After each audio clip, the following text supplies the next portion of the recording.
And you may begin. The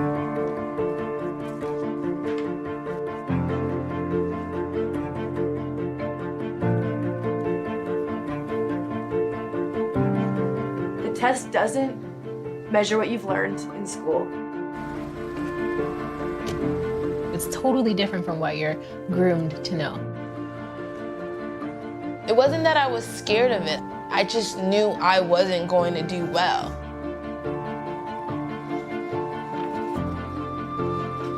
You know, this isn't just about a test, it's about a vision of American society. It meant something as though, like, this is the next step in your life. How are you gonna get there? I have to kill this test. I have to kill it. There was always sort of this idea that it's me against the Scantron, you know, if I can bubble in the right things, then I'll make it in the world. There's nothing in this test, nor in the process, that you discover that's gonna change you as a person. Mathematics, science, being able to use the English language. These tests don't measure it, and they don't improve it. So why do they exist?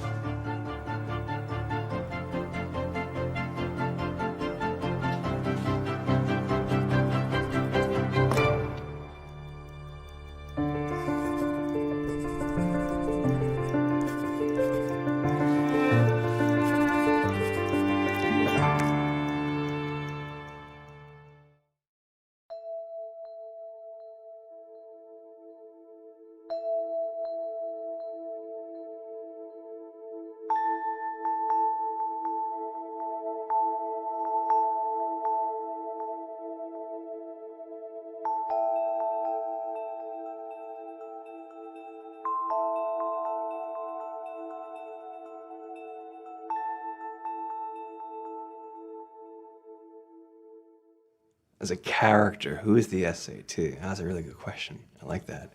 I think the SAT is a really interesting exam. In fact, I see it as a work of art. And there's something really kind of beautiful about it in its design. I love the creativity within the predictability. And I'm always very excited when a new test is released, so I can see how they've taken, the sample of concepts that are normally covered on the exam and inventing new ways of asking questions. The SAT is not a test of what you know, it's a test of how you think.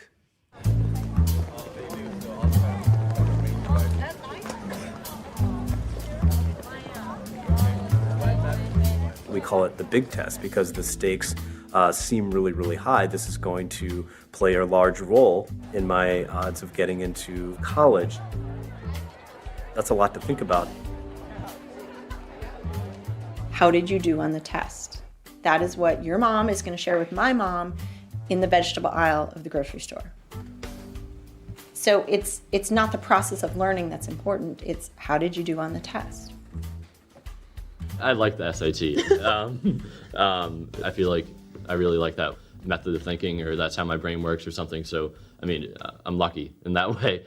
The SAT test can be very daunting and scary, and I think all the adjectives are just you grab the SAT. It's almost like, why are we taking it? But I know we should, but I don't understand. So it's just a whole slew of emotions.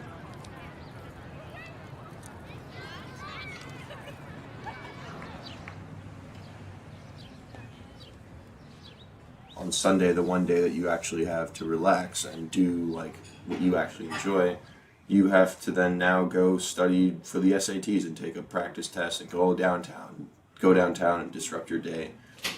It's kind of horrible. Hey, how are you? Hi, I'm Chris. How are you?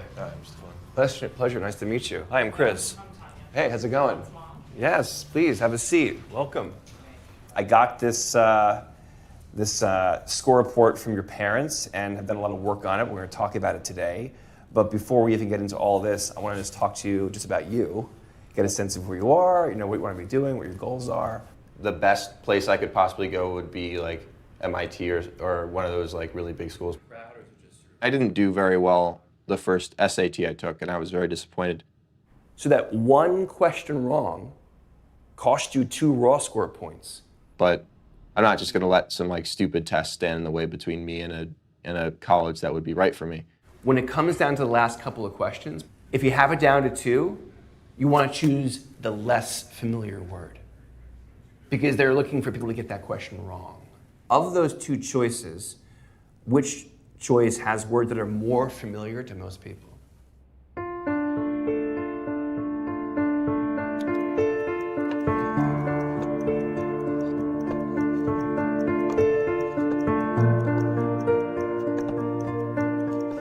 What is intelligence? It's very hard to say. It's not just verbal and math intelligence, but it's interpersonal and intrapersonal intelligence. It's artistic intelligence. It's kinesthetic intelligence. It's musical intelligence. How does memory interact with judgment and decision making? How does emotion come in and affect our cognitive processing? I mean, we are amazingly complex creatures. Rather than intellect being a single thing, which IQ tests purport to measure, and SATs are kind of a souped up IQ test, I think people have a number of different cognitive abilities. And you can be, say, strong with language, average with math, low with music, or vice versa. And strength in one intelligence simply doesn't predict whether you're going to be strong in other kinds of intelligences. In conversational lingua franca of the world I live in, everybody believes there's this thing called IQ that measures how smart you are.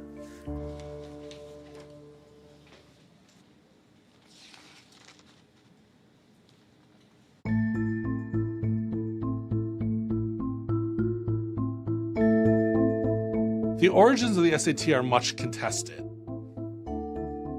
There are different books offering different interpretations of the birth of the SAT. There are some who see its birth and growth as an equity measure. Remember, once upon a time, colleges gave their own admissions tests and would only invite to take them those students who graduated from elite high schools. Could we enable what they called then the diamond in the rough to be able to rise and demonstrate that they have the capacity to earn admission? But there's a whole other interpretation of it. Every time higher ed has expanded, there have been some saying, you're letting in those people? The hope was that these tests would show that, in fact, immigrants weren't as capable as others. The first test was given at Harvard in '26, and it's pretty amazing. You can go into the National Archives and see this test, and it's so obscure and abstract and challenging, and the vocabulary is through the roof.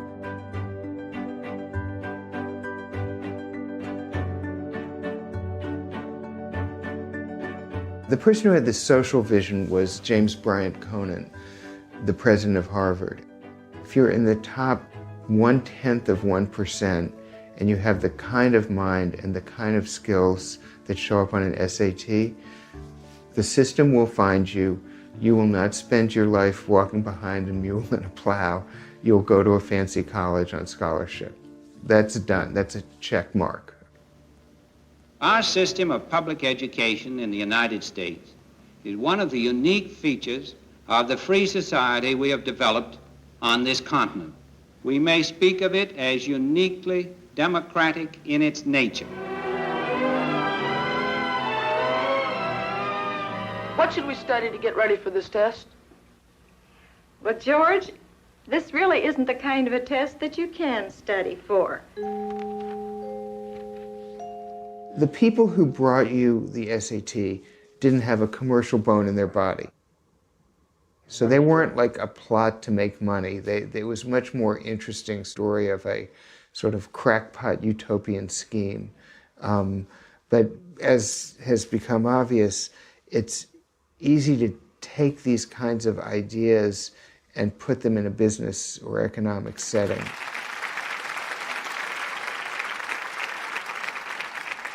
More than 100 years ago, the College Board began with an idea that American democracy was at risk because privilege, rather than merit, might rule our country.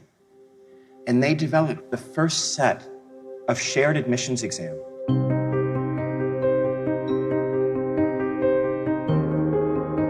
Is it possible to design a test that somehow drills down into your brain, gets into your DNA, and tells someone else, this is what you got in you? Here's what this comes down to. Ready? Yeah. It comes down to this. Do you trust your instincts? Do you trust the strategies? Because if you do, the answer is obvious. The College Board, often with the SAT, tried to at least give the impression that they were measuring some sort of essence of intelligence. Some of the testing experts talk about a thing called G, which is some sort of an entity that exists mysteriously in individuals. There's the general mental factor G, which is that thing which the IQ test is designed to study. And so you talk about a good IQ test having a high G loading. Something that the College Board has never published is the G loading of the SAT.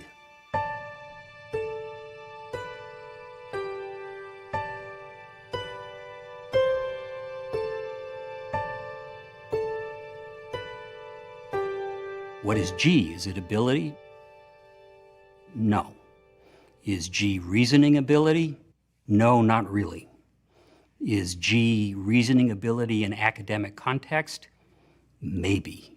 And the real answer, because I've pushed very hard to get that answer, because I used to have to defend the test, is G is G.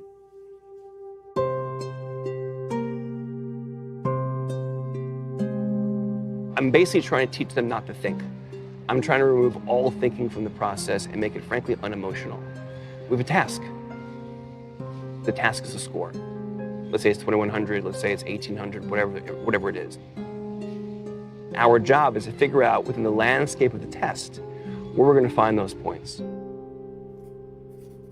The SAT really goes against a lot of what I think a lot of people stand for. Yet it's this huge thing. It's like, what'd you get? What'd you get? You know, even like the parents who are like my hippie friend parents were all like, what'd you get on the SAT? You know, what'd they get?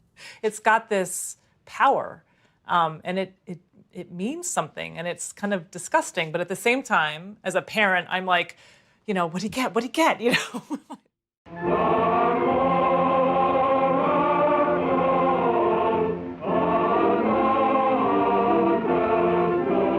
Before World War II, American higher education as a whole wasn't aspiring to educate everyone who deserves to come in. I confer on you the first degree in arts or in science and admit you to the fellowship of educated men. The GI Bill transformed American higher education. All of a sudden, enrollment boomed everywhere. The university is being called upon to educate previously unimagined numbers of students. California, post-Second World War period, the SAT became a national reality. The point was that Berkeley wanted to show that it was a public Ivy. And a way to show that it was to use the same admissions test that those other institutions were using. The unstated selling pitch for the SAT to a typical big American state university was, if you want to be more like Harvard, order the SAT for your students.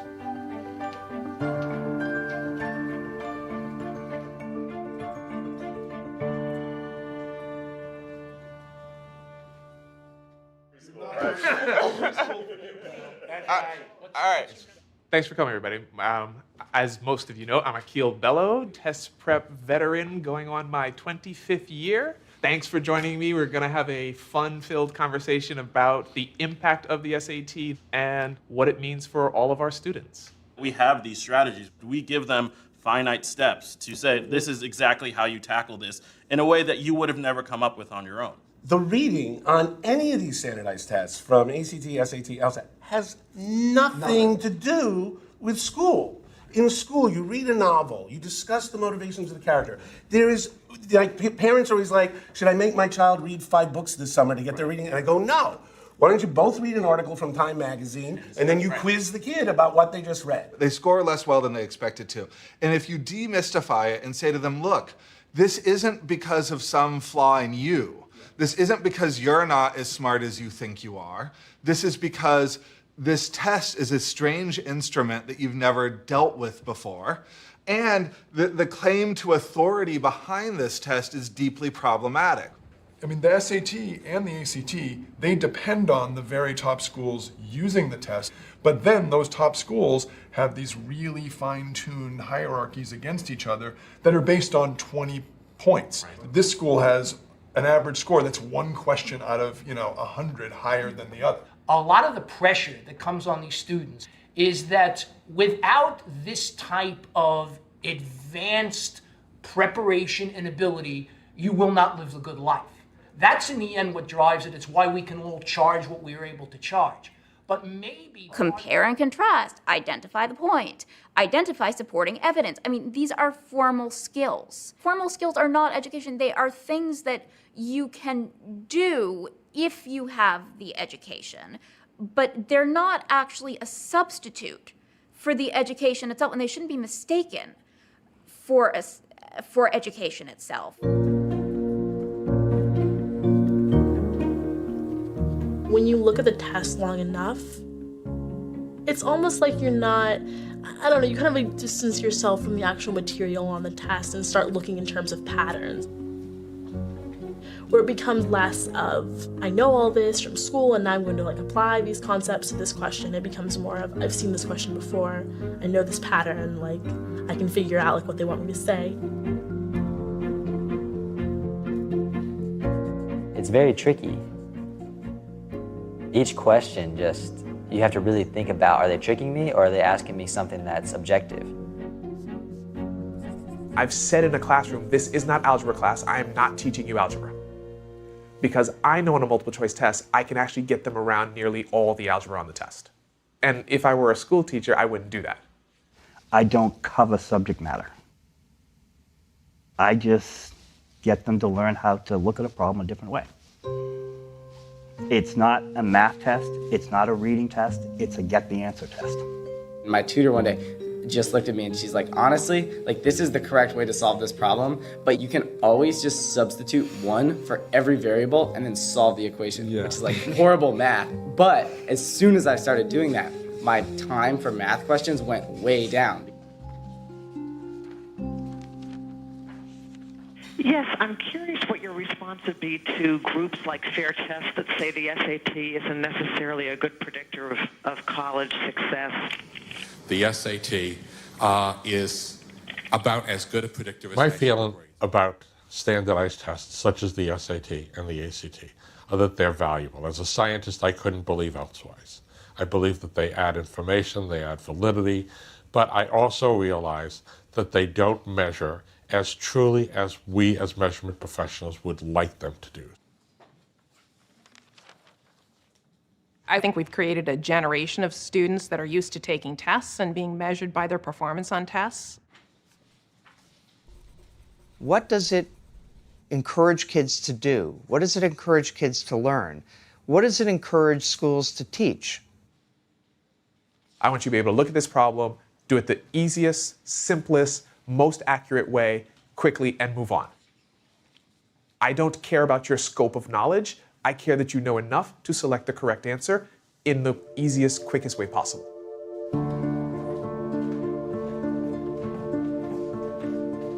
One of the troubling aspects to the test, and it's troubling for test makers, ACT and SAT people talk about this all the time, is that essentially in order to be efficient with the test, we essentially have to set out to trick people. Number one, we speed the test. We make you do it fast. And then when we ask you a question, we give you a variety of answers many of which are partly true. We want you to pick the one that's more true than the others. So under stress, in a time-constrained environment, we're trying to trick you. Someone who says the SAT is valuable because it has tricks and traps in it and you have to learn to deal with that is saying, in effect, what we really want is a straight-up IQ test. I always had a feeling that, being good at the SAT was like a video game. And, my son, he loved video games and he used to play World of Warcraft and Halo, and he'd be shooting or doing whatever he was doing on the video game, but out of the corner of the eye, he'd always have to watch for who was coming out of, this end or that end. Like, you had to be doing your thing, but aware of everything coming from the different angles, and that is how the SAT is. Here is the ultimate question of your readiness for college. Does England have a 4th of July? 5 seconds, answer the question. You just said no. You've just failed. The two answers are almost the same. Then the student will swear they're the same. And I always tell the kids, when you're seeing two choices, what's your percentage of being right? And they all tell me 50%. And I say no, 10%. If you're seeing two answers, the test maker's already won.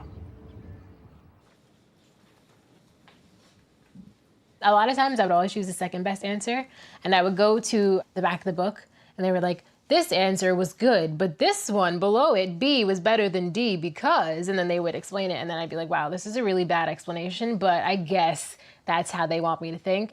So who was president of the United States when Pearl Harbor was bombed?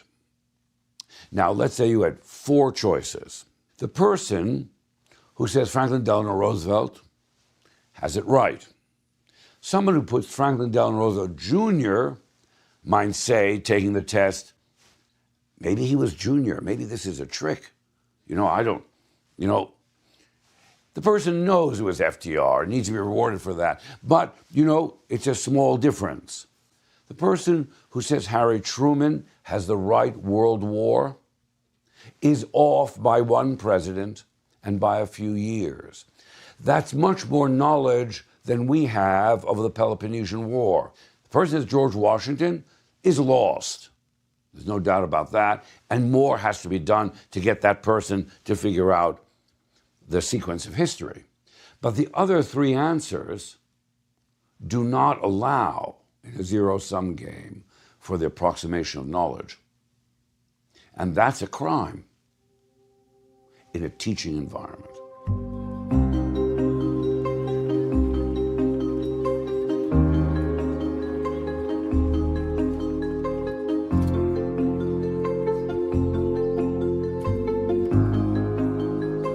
Millions of high school students will be tossing and turning tonight thinking about tomorrow's SAT test. But one young test taker says he's cracked the code, figured out a simple step to game the system and get a higher score. It was just sort of one of those urban legends or rumors that goes around that, the longer essays get the higher scores. And so I decided to see if that was true. Milo says out of 115 samples, longer essays almost always garnered higher scores. The surprising part was how significant it was. The chance of this result coming up randomly and not being the result of an actual significant correlation was, I think it was 10 to the negative 18. Turns out there is some very grown-up support for Milo's conclusion. I did what any good MIT nerd would do, which is I counted the number of words. Tonight, how to ace the SATs. An MIT study found that longer essays got better scores regardless of any errors they contained. So remember, facts don't matter. Just lots and lots of words. Grammar, essay. So here's the essay. Let me find the example. All right, this is so silly. When I went crazy, when I went big, I've got a perfect score on the essay. I've got a 12. One example of a man who embraced the wisdom of his elders was Barack Hussein Obama, famed revolutionary of the Basque region. Young Obama unified the Basque populace, seeking to overthrow the tyranny of Franco, nationalist totalitarian demagogue. Obama, during his 6 months he spent in jail, after this first failed coup attempt, came in contact with a seasoned revolutionary, Winston Churchill. With Churchill's support, young Obama was able to unify the masses, instigate a popular revolution, and liberate the Basque nation from Franco's control. So that was a perfect 12. That was a perfect score. And yeah, my vocabulary was strong, my sentence structure was complex, but my examples were insane. But that was perfection, because you're not measured on your facts. There was a phenomenal moment where he was on a hard vocab problem, and it was really interesting watching him. He was struggling. It took him like 2 minutes, which is like an eternity, right, to figure out what to do. 30 seconds left. Because he was sort of swinging back and forth between trusting his instincts and trusting the strategies. And it was like a defining moment in many ways, at least for me, because I was like, the way he handles this moment is going to tell me a lot about how he thinks about what we're doing, about how he trusts me as a guide, and also himself as what's the right move for him, given the context of where he is. And, to his credit, he trusted the strategy, got the question right.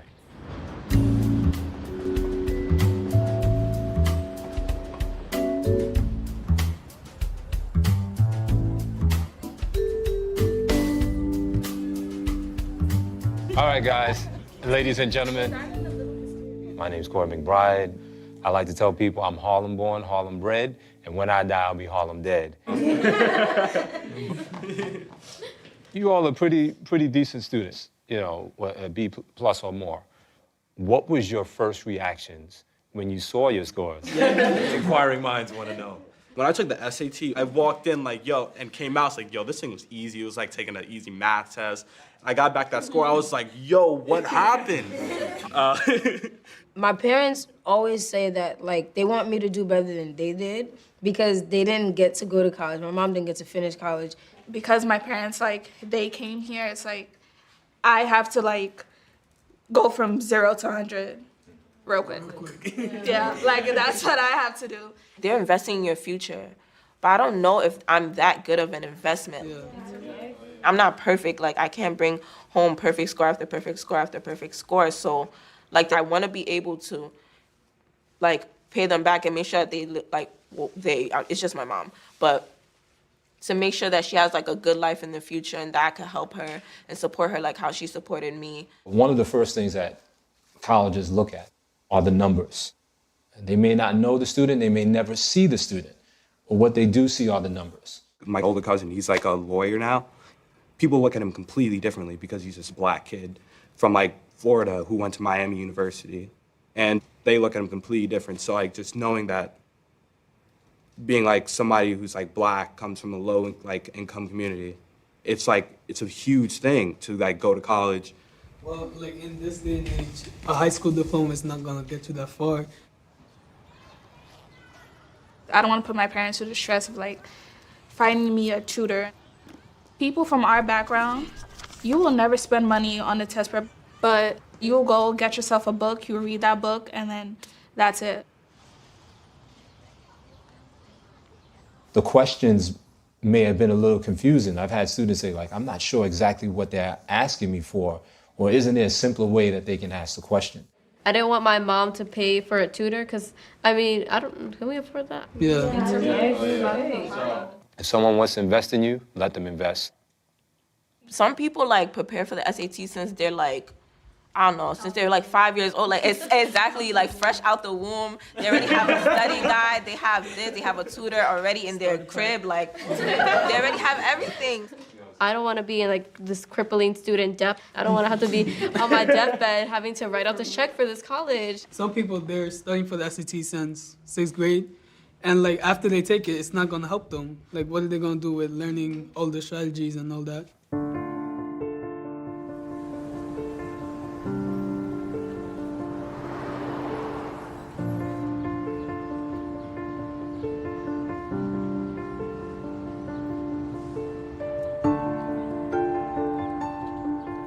The person who actually wrote the SAT was a psychometrician named Carl Brigham. He was an important member of the eugenics movement. In fairness to Brigham, everybody in his sort of class believed in eugenics in that moment in American history. He did something that's very rare in academic fields. He published a series of articles that repudiated almost all of his previous work.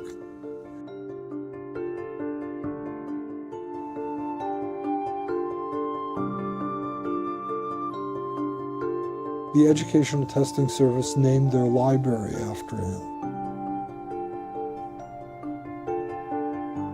But he was smart enough and a good enough scientist and a good enough academic to see the horrors of what he had helped create.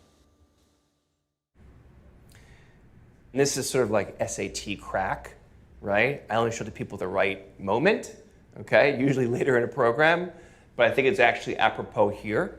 Because if you're someone who's coming to the end of a section and you're targeted to get a question right, and you don't have a minute and a half to do it, I'm going to show you something that works reliably, although you have to be very careful when you use it.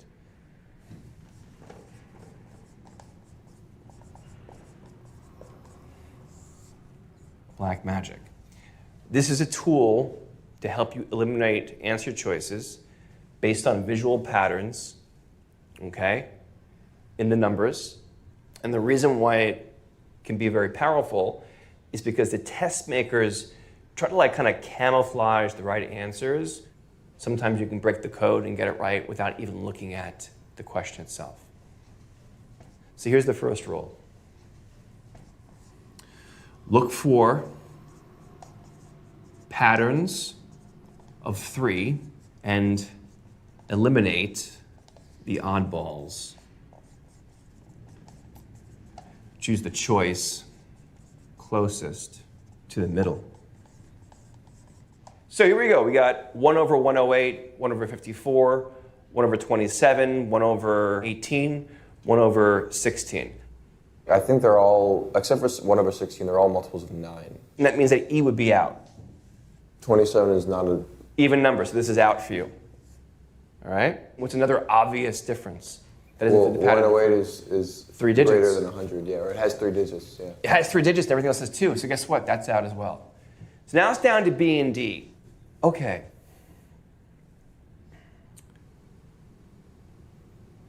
So what I see here is I've got 0, 5, 2, 1, and 1. I've got 2 1s. And I have 3 non-1s. Oh, okay. So the answer would be B? 54. That's like really strange that sort of strategies actually work. Like that's, huh. Look at your face. It works a lot more than you probably imagine it does. We use this when we encounter something on the exam. We don't know what to do. We're unsure. We really can't find a way into the problem, and we know we have to get this point.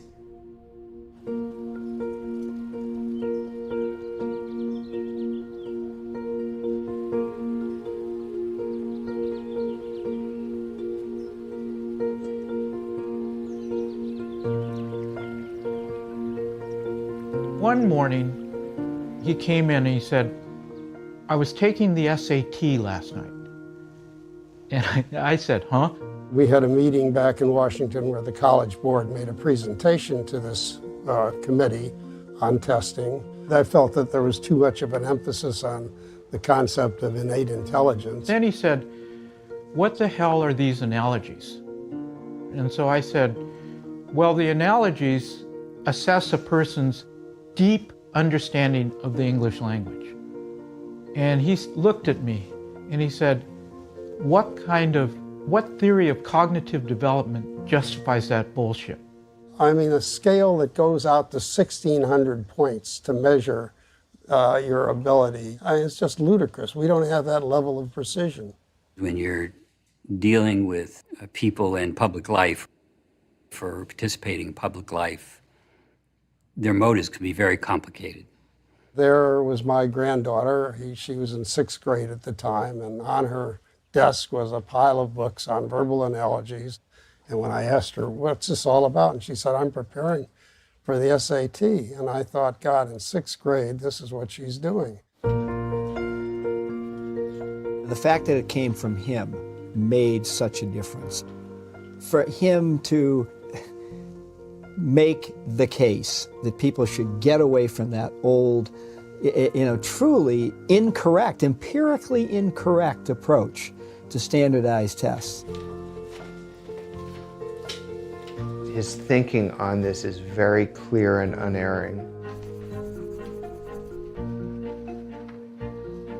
But we still don't have a good enough understanding of the nature of the mind, how it evolves, how it operates, how it's different from one person to another.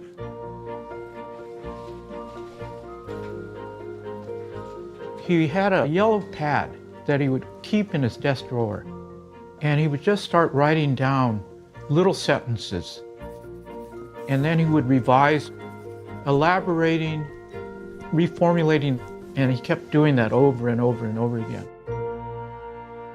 Richard Atkinson, then the president of the University of California system, and with a PhD in measurement science, he's a cognitive scientist, stood up before the American Council on Education and said the University of California is going to drop the SAT. I concluded what many others have concluded, that America's overemphasis on the SAT is compromising our educational system. Finally tonight, the debate over scholastic aptitude tests. The world of testing college applicants was rocked by an announcement from the president of the University of California. Contending that standardized college tests have distorted the way young people learn and worsened educational inequities. Dr. Atkinson says it doesn't test anything. That's just not true. In 1996, it dropped the name altogether and said that the SAT was the SAT and that the initials no longer stood for anything. Rather than resolving the problem, this rhetorical sleight of hand served to underscore the mystery of what the SAT is supposed to measure. What is this test? What is it testing? How are we using it? The central question he was raising was, how should we define merit in a democracy? The response by defenders of the SAT is, don't shoot the messenger. In many ways, we're caught up in the educational equivalent of a nuclear arms race. His speech sent ripples throughout the community that are still going, in fact. People reference that speech and that the process that led up to that speech constantly. I had not met Atkinson at that point, and I read about the speech, and I thought, wow, this is great. No one is spared, not teachers, not parents, not admissions officers, not university presidents. Wouldn't the SAT give you a baseline? All of us knew how smart he was. This was a man who thought about it and really understood what we did. He understood test making, and he'd come to this conclusion. That was more sobering because it was a judgment. It was a judgment on the rest of us who understood. And I think we all felt it.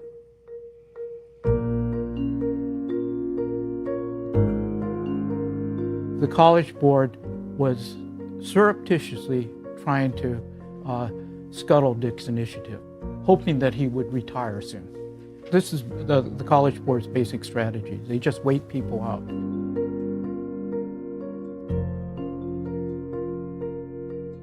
It was the case that a number of admissions officers were recruited by the College Board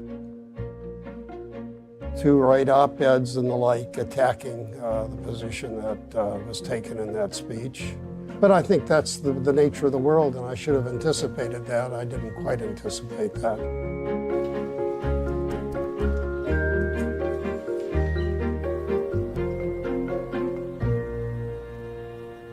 I first started teaching SAT 1993 because I had a second child. I needed a second job. And then I found out that the emperor had no clothes. And I said, oh, we didn't know that a few years ago. This is kind of interesting. SAT is going to go away in a few years because everybody's going to figure out the emperor has no clothes. What was amazing to me, and it amazes me to this day, is that They did find out the emperor had no clothes, and instead of saying, oh gosh, the guy's naked, oh how embarrassing, they said, hey, let's test more. I have never understood it, and I never will. I think it's over my head. And it all feeds into the supremacy of the U.S. news rankings, right?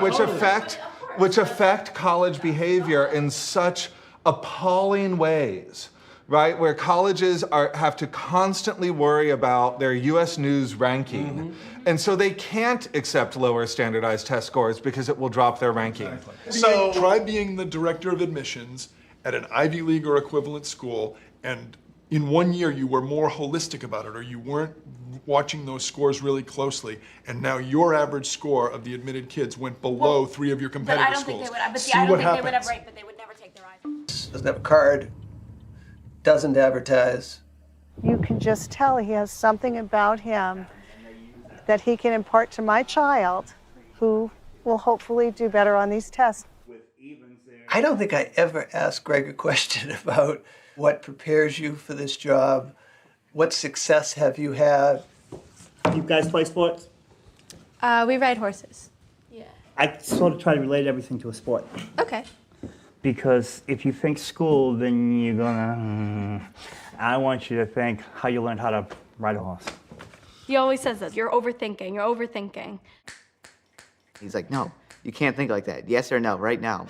How come I've had 4 tutors and no one's ever taught me that? Because I have never learned how to do it by going to a class. I learned how to do it by dealing with a bunch of idiot kids. Well, with Greg, I think, I would say he's basically a genius. So, Oh, yeah. so I'm pretty sure he actually is a certified genius. when it comes to questions, like he dumbs it down for like even the stupid people. That's all I do. Get them to think that they know what they're doing. The entire test is just a game to him. You get 5 right, you hit your goal. 5 easy questions, but you get them right, you hit your goal. So you're happy, which gives off a chemical in the brain that causes it to go better and faster. Video gamers know this like crazy. Then you play level 2, next 5. Boom. Puts your brain into the higher gear to get the next 5. Now you're king. You're at 640.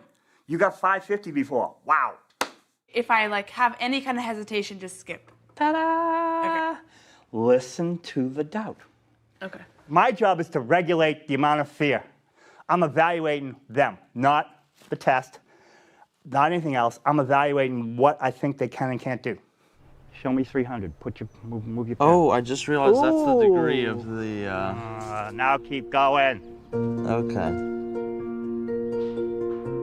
I get them to start going back to when they were 3, 4, 5 years old, when they learned by curiosity. If it's not fun, it's not memorable. Yes! I gotta start seeing the glint of something, okay? And then that's when I tell them, because especially with his, 4 hours, that's all it is. Join the dark side for 4 hours, because you don't have to do this all the time, you just have to do this. If you want all of this stuff, this test is in the way.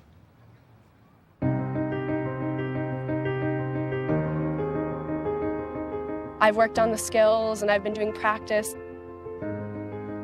It's just not really seeming to make a huge difference.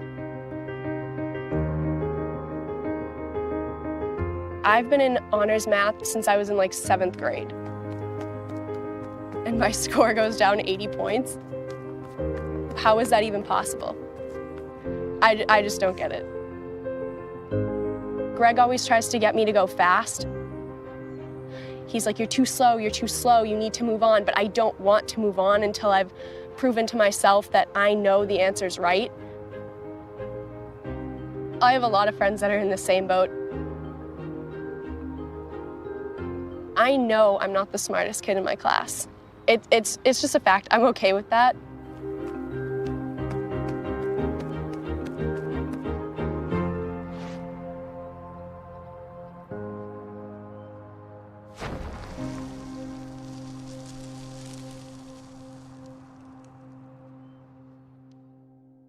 We've got it. You're seeing the 2015 rankings first on CBS this morning. Brian Kelly is editor of U.S. News and World Report.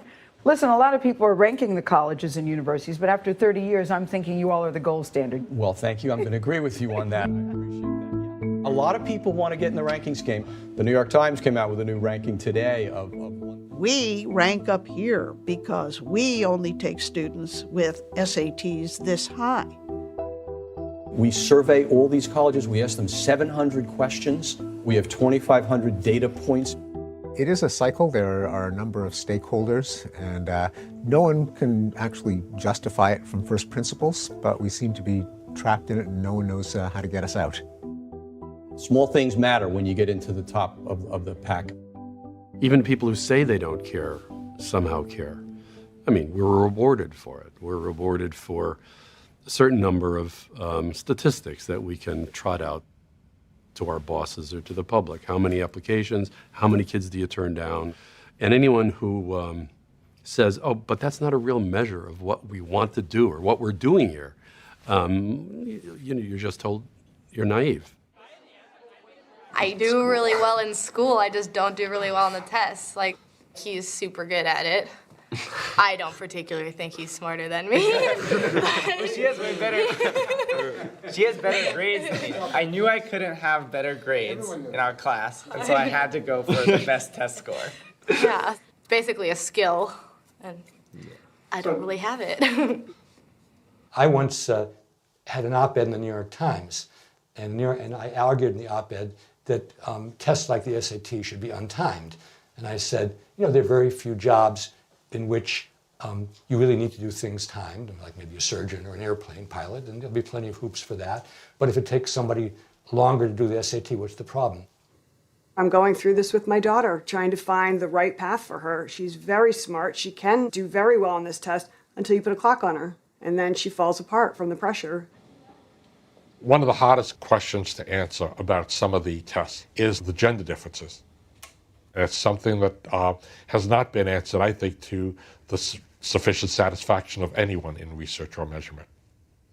It wasn't that I couldn't do it. I can't say that I failed because I didn't get a terrible score. It's just that I wasn't getting what was expected of me, I guess. Because if you look at my grades and you look at other things that can measure your intellect, it wasn't matching that number that you get on the SAT. And I think that because it's the test, you assume it has to, because it has to match everything else that you are capable of.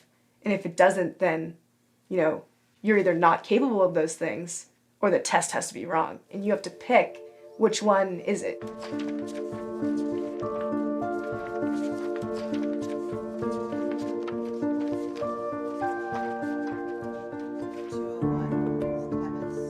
How does, as an admissions officer, looking at that very good score, the 750 math SAT score, how do they know whether the kid took that cold going in the first time, or after a $100 course in their high school, or $1,200 from Kaplan, or $50,000 because their parents hired a tutor? What does it mean, that 750? Is it a good score because somebody's really bright, or because somebody's really well trained? You think about those people whose brain work differently. As an example, the girl who comes out and says, my brain doesn't work like this, Dad. I can't think like this. And it's crazy that this SAT score means so much to people. So it's like, but what about the other side of me? Am I just a number?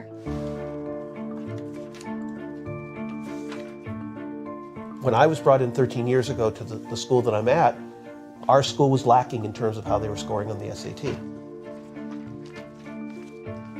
And since I've been there, we have added test prep. I've put an emphasis to families that you need to do it. If you can't afford it, we'll find a way to help you do it. The idea of taking practice SATs, we do it all the time as a community. And I think as a result, our scores have done better, and as a result, our college admissions has done better. Like it or not, that's what's going on. I do see that this test itself takes skill. So it's all about speed and strategy. So it's not like there's no value to it. Like, it does show something, but nothing about me. ACT, old SAT, old SAT, new SAT.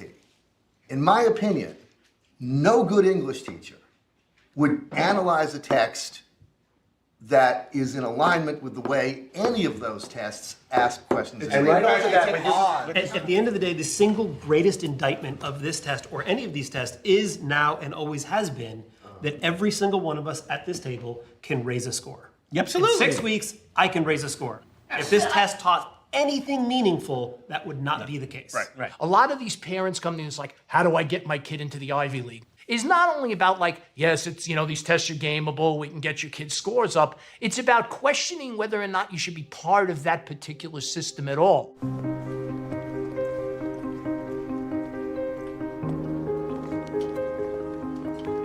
You can defend the test as it gives us a clean number. We like that. It seems to be a national and in that sense more objective standard. We like that. It seems to provide for opportunity, and we like that. All of these are narratives that Americans embrace. It's just on every single point, it's a myth. On every single point, it's not true. So me, for the SAT, I went up about 250 points. It was like 200 points higher than my first time. Like 400 points. I think about 150 total across the whole test. Princeton Review opened the doors to the test prep industry by saying, we're going to teach you magic, right? That was the marketing pitch. We're going to teach you magic. Until that point, it was still perceived to be an aptitude test, much like an IQ test, that you couldn't actually learn. You either had it or you didn't. And Princeton Review opened the floodgate to anybody can do this test with the right understanding. I remember when John Katzman kind of introduced us to the Princeton Review. We thought, of course, he was evil because he was destroying the myth we had that we had this instrument that could level the playing field and tell us something about a person's mind rather than background or the luck of the teachers he had or the parents he had.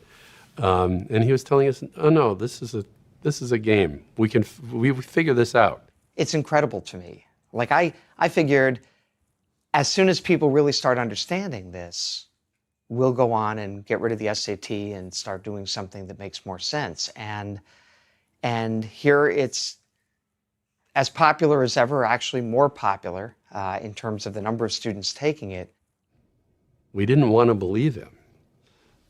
It sounded cynical, but it was proved to be right. I don't know any people personally that had tutors for the SAT, but I've seen videos about the SAT and seen the tutors and what they do, and I know it's very expensive. Families that will spend thousands of dollars in SAT prep, it's just discouraging that the money is going to this organization, but they're making all of our educational institutions, they're shifting them to that way to where you feel compelled to put this money into it and invest in it. I mean, the College Board at one time said the test is so good, you can't prep for it. Then, when private organizations showed that you could, the College Board got into the business of prepping kids. Once the College Board got our email addresses, it was like, bam. Yeah, the SAT like pre-prep thing in like 10th grade. And then I just got spammed by like everyone. Getting a high score on this one test literally changed my life forever. Imagine getting admitted to the nation's top schools. The key is using a great SAT and ACT prep program. The Kaplan method will help you tackle all types of sentence completion. Packed full of insider strategies and essential tips. There has now been a proliferation in this field where you have thousands of shops. You can buy off the rack a book and a business card or a flyer, you're good to go, you're a tutor. There's no accreditation, there's no anything. It's simply, I scored well on this test, and can I undercut the pricing of the bigger shops?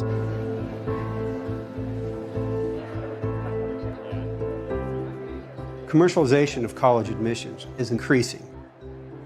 We have 4 $1 billion industries. They are the enrollment management consultant industry, high-priced consultants that schools hire to help them position themselves in U.S. News World Report rankings. And then you have the $1 billion how to beat the system industry of guidebooks, etc. Then you have the $1 billion test prep industry. Then you have the billion-dollar consultants for kids industry to help them get into those most selective colleges.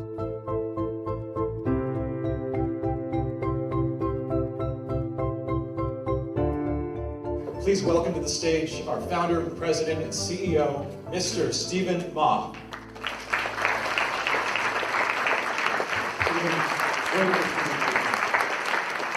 What does SAT tell a school about you? Whether you're a good student or not? No, it doesn't tell people about that. If you take SAT on Monday and you take SAT on Tuesday, you might have a very different score. Your score might fluctuate 100 points. But Monday and Tuesday, it doesn't make you a different person. Just because your score fluctuates 100 points doesn't make you a different person, right? In fact, I was a very lousy student when I was in high school. I repeated pre-algebra twice. Our teacher called me in front of the whole class the stupidest student he has ever met. I didn't budge. I didn't complain. I felt that's who I was. I accepted it. I accepted the identity that I wasn't smart. I accepted the identity I was a loser. When I was in 10th grade, I met a teacher. Her name is Mrs. Allen. She's the person that single-handedly transformed my life. And she just showed me all the respect. She complimented me in front of the class. And to reciprocate that affection, I tried to do all her homework and try to perfect all her homework and grades. And I got my first A. So SAT is important. Now think back. When I was in 9th grade, I was called the stupidest student a teacher had ever met. When I was in 11th grade, I was called the genius of math and physics. What has changed? I hasn't changed. I'm still me, right? Stephen Ma hasn't changed. He hasn't eaten a magic pill. What has changed is his identity, is his horizon. Someone has made him believe that he could do more. And that is magical. If not with Mrs. Allen, I didn't know what I was gonna be. One of the main themes that I wanted to focus on today is what are some strategies for dealing with obnoxious problems. My mom forced me to go to think tank. It's 4 hours a day, 4 times a week. But my score has been going up. One of the ways that the SAT is tricky is that it tricks students to study in very inefficient manners. I've paid so much for this tutoring. I've also put so much time into it that if it doesn't work out this fall, then it's kind of like this summer just goes to waste. I personally don't believe in those tests as a filter. It's just a hurdle that they have put between you and your success. We don't invent them, we don't like them, but it's there, and we have to defeat them. The SAT, to do well on it, you need to, I think it's all about drilling yourself. I have 20 different practice tests. It's just doing the same exercises over and over and over. We have this money-back guarantee product. If I deem that you can get into a certain school, and if you don't make it into that school, then we will refund 100% of the money back that you paid to us back to you. And people sometimes want to engage in that kind of aggressive chance, and sometimes we want to take challenge as well. The higher chance you have to a certain school, the lower amount you pay us. It's like insurance policy, basically. The usual percent people get put on waiting list. Senior consultant can take guaranteed price up to 50,000. COO can take guaranteed price up to 200,000. The service director can take guaranteed price up to $500,000. Anything above $500,000, I have to do it. Highest I ever charged is $1 million. $1 million. And so far, my batting average is pretty good.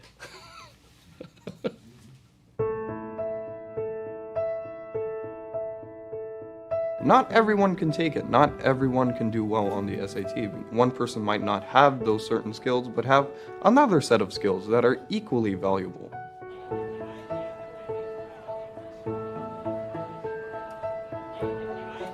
Albert Einstein, he once said that everyone is born a genius, but if you judge a fish on its ability to climb a tree, he will spend the rest of his life thinking it's stupid.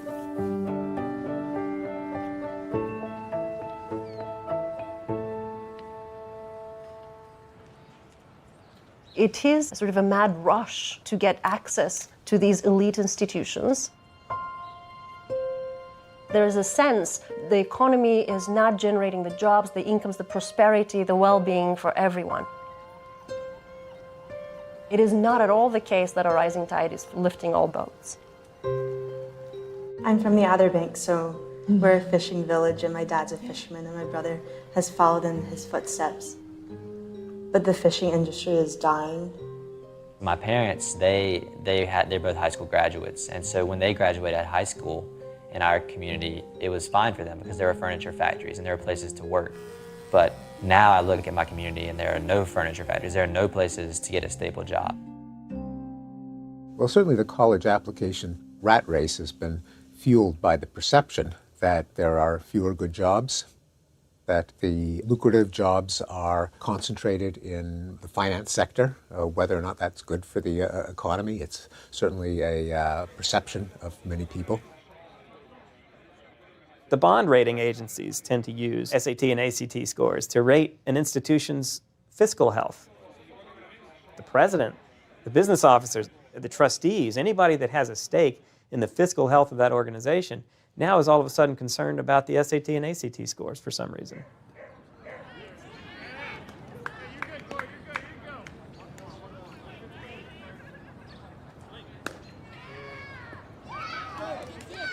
This contest of ideas, two very good ideas, has been at the center of the dialogue in Western nations since the 1700s. The idea of democracy, which was on the rise, the idea that people were equal in some sense, and nobody could figure out in what sense, except in some obvious ways, equal before the law was the first of it. And then the other idea that was very powerful at the time, and has been ever since, is the idea of capitalism, the idea of markets. It makes people inherently unequal, and capitalism can't work without inequality.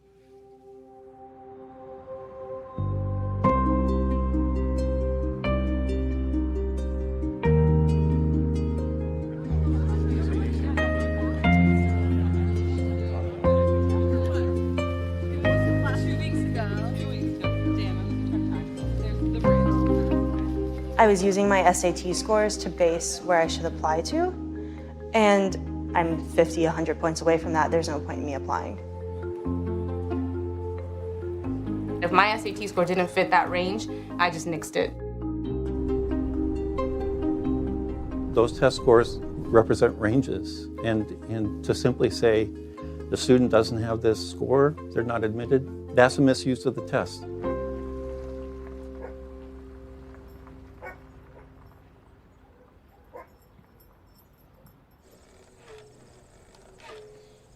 In 1984, Bates made standardized testing optional for admissions.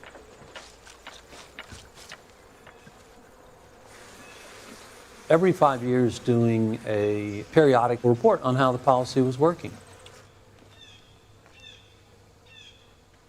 One thing we've learned in our various research studies is that these are not standardized tests.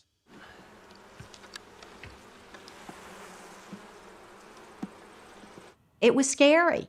You know, the test is huge in this country, and many of our alumni, many of our faculty doubted that we would be able to do it, doubted that we would still be able to attract top echelon students.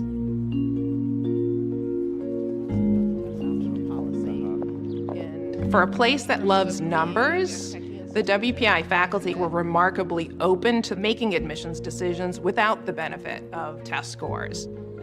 We would be the first nationally ranked science and engineering school with a test optional policy. If an institution's going to decide to go test score optional, then they're deciding to look at students differently. The students that submit test scores, the students that don't submit test scores. That part I don't get. I mean, the test is useful for the students that submit it, but not so useful for the students that don't. I don't see that. What I like about having a test optional policy is that then the conversation changes. If you feel the standardized test is a good representation of you and you want to submit it, go ahead and do that.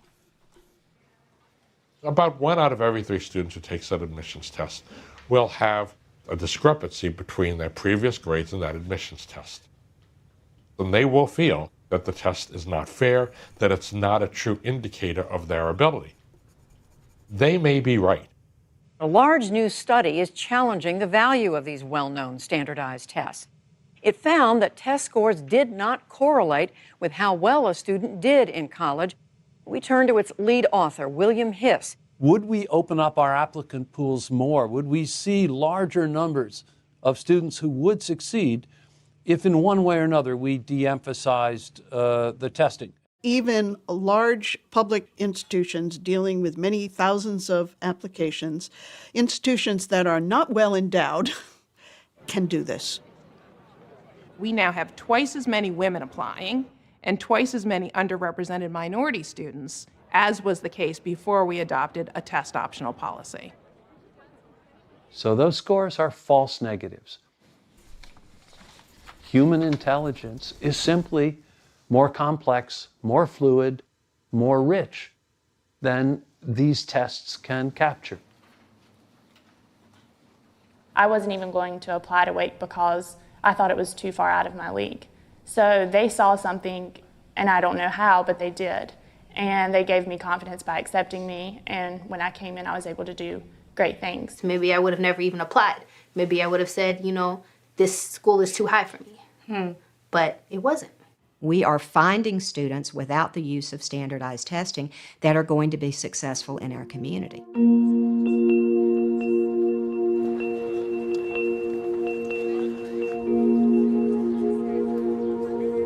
High scores on the SAT meant scholarship money, and I knew that I came from a single-parent household, and I know financial aid doesn't always cover everything. So finances were a big thing when it came for me getting into college. So the SAT, the higher the score, the more money you can get from different schools. No school says, if you get this SAT score, we're going to do this. It's all just what we watch. We watch the friends of ours who get the high SAT scores get offered all this money. It's just from observation. I don't think it's like, I think it's much more secretive in that way. If he gets his SATs up another, his math up another 50 points, does that mean he's going to, save $5,000 a year? That's going to be worth $20,000 over the course of an education? I mean, what's the formula?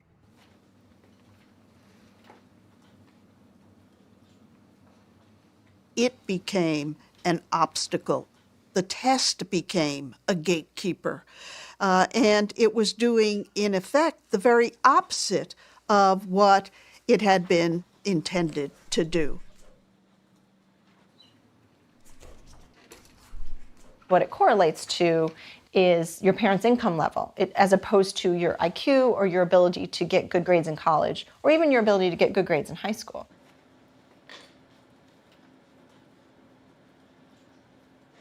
And it's all very passive. You don't need to be a racist or class-based to make it happen. It happens all by itself now.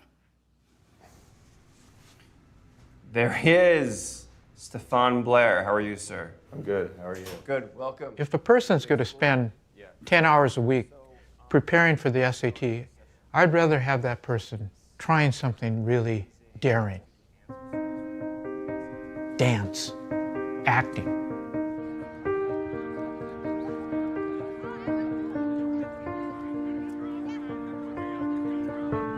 Science. To explore areas where the possibility of high achievement is low. But the possibility of personal growth is very high. Wonder, being amazed by something, being curious about something, having a question.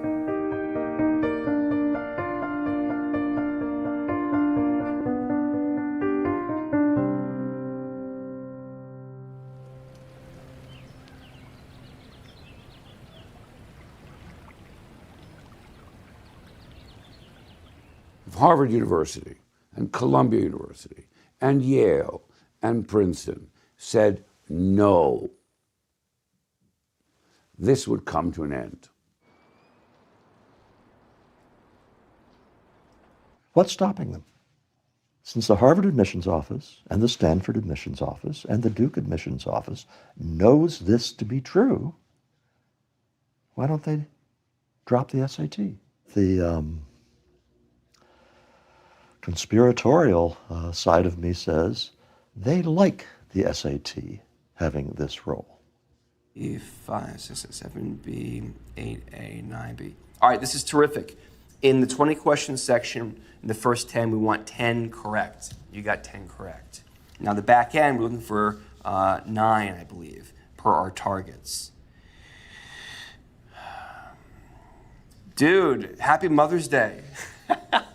20 out of 20. Wow. Incredible. Yeah. This is amazing. That's really weird. Why is this so weird? Because I haven't performed that well before. So. Well, here's the thing. We've been talking about what you need to do, right, in order to maximize your scores.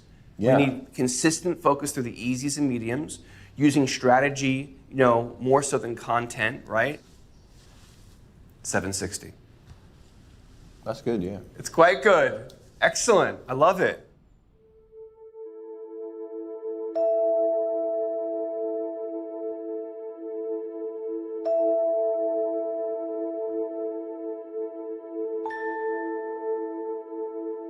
The first step we take today in redesigning the SAT is complete openness. No longer will the SAT only have disconnected problems or tricky situations that students won't likely see again. It is time to admit that the SAT and ACT have become far too disconnected from the work of our high schools. So my question is, if the old test is so bad, don't you owe the country an apology? You tested irrelevant words. You tested math that didn't matter, right? All of these phrases that they're using about what the old test did, then how do we trust you with the new test? We recently announced that students' SAT scores in this country revealed that only 43% of US students are ready for college. When we talk about the number of students who are likely to be college successful, you've got to take those numbers with a great grain of salt. Sometimes policymakers or folks who hope to sell tests or get the ear of policymakers will make unfortunate statements, will not listen to the folks in research who try to educate them and try to contextualize the scores. We need to get rid of completely the sense of mystery and dismantle the advantages that people perceive in using costly test preparation to find out the secrets of the SAT. These exact same claims were made 10 years ago that we're hearing today. The same two core techniques that we've been using for math for 30 years are, in fact, I would say that they are more useful than they were on this test. This is the second edition of the official SAT guide, the one that is for the test that is going away. And right on the back of the book, the SAT is a logic test, is the myth, and then it says the reality, and I quote, the SAT does not test logic abilities or IQ. It tests your skills in reading, writing, and mathematics, the same subjects you're learning in high school. That's part of what's so comical about this claim that we're doing this because both the SAT and the ACT are so disconnected from what's going on in schools. The way they test grammar now, ACT should be suing for copyright infringement. Absolutely. It is the exact same test. No penalty for wrong answers. This is the most blatant gambit for market share. Flat out, they threw in the towel and they said we can't compete with that. Does it benefit students? Again, it benefits those kids who are well coached and can use process of elimination. With 4 answer choices and no guessing penalty, completely screws up their data and their ability to identify a good functioning question. What if 5 years from now, the people who are primarily anxious about the SAT are the teachers? Right. Like public schools in New York, most of them, and I presume elsewhere, kids are spending 3 months on test prep.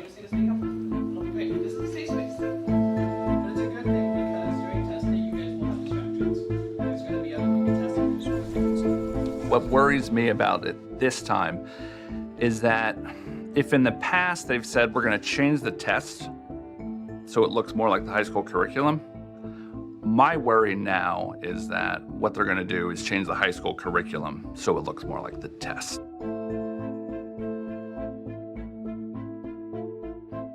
And to me, that's a disaster. Nobody should have to go to SAT class in the middle of their school day.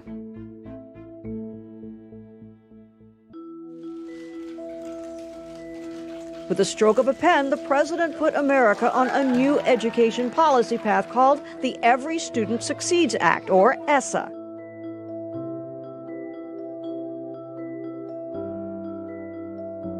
When the new federal education law was signed, there was a provision in it that caught my eye.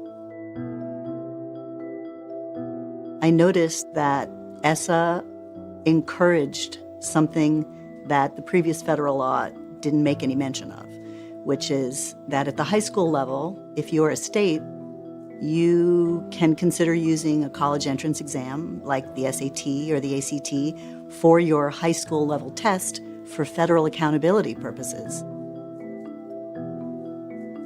That was new.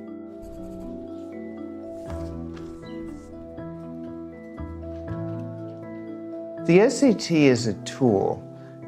It's not a system. Any test is a tool embedded in a larger vision. For all we've said, this remains a test, a high-stakes one, and there will be anxiety. There must be. It's spreading, it's infiltrating all things. There were always questions about the usefulness, validity, fairness of the SAT. Now we're going to increase its reach and its impact. It distracts from the basic purposes of schooling. It's no help to teachers. There's no diagnostic power in the SAT or the ACT.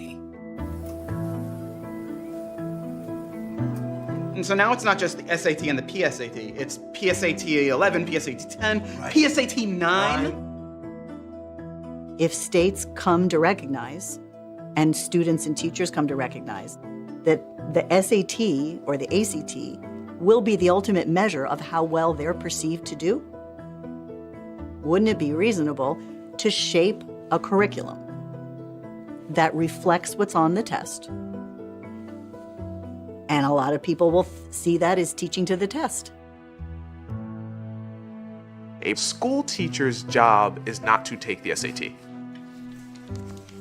A test prep person's job is entirely the SAT. Well, I hadn't thought about this, but you're right. It is, we finally made it into the K-12 market, apparently. And not the way it was meant to be.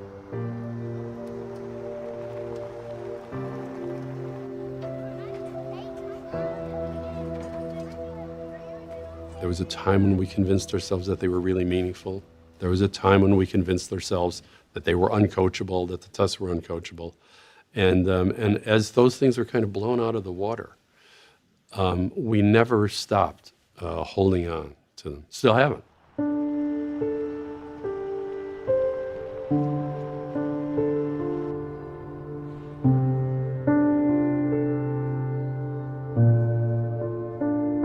You can blame the test if you don't do well, or you can blame yourself or your tutor or your parents or whatever you want to blame.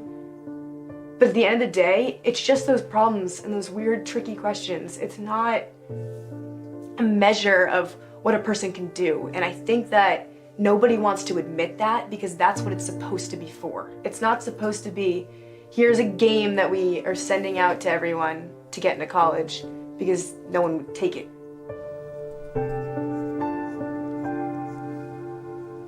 How much integrity is associated with the test, I just don't know. I would hope that something that had as big of an impact on kids and their behavior and their sense of self-worth, etc., would have more educational value than the test seems to have.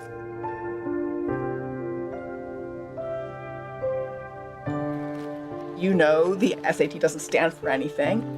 It blows my mind, like this fact about it stands for nothing and everybody thinks it stands for something. Like that's a deep cultural problem.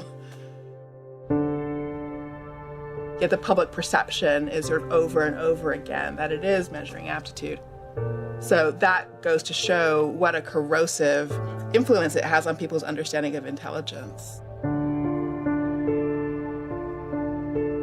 It can't even make its own limitations visible. It's like that's how powerful it is as a ritual.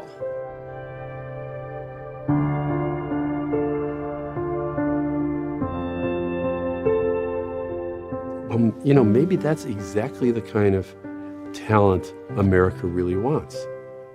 The people who can do that exam. It's not what I value most, not what I teach, but what if that's exactly what makes this country what it is? Figuring that stuff out, being cagey rather than thoughtful. Maybe it does a good job of that. Maybe it's given us exactly what we want.